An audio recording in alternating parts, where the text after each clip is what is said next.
In this video, I will show you how to turn on Instagram notifications. Firstly, when you launch the application, you need to go on your profile selection on your account on Instagram. Then you need to tap on the three dots on your right upper side. When you get there, you need to tap on the first selection, which is settings. And right after you get here, as you can see, you have notifications on the second selection. You need just to tap on it. And from now on, guys, if it's like this one and it has been selected a duration on it, as you can see now, all that stuff on your Instagram notifications are turned off. You need to turn it on by simply getting that button section.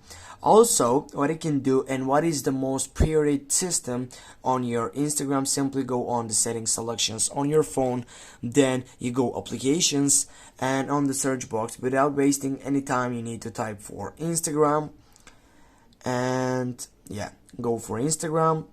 And of course, if you scroll down and go for notifications, and for example, if it's like this one, you need to turn on that selection, and from now on, you have also turned on your Instagram notifications on your full segment.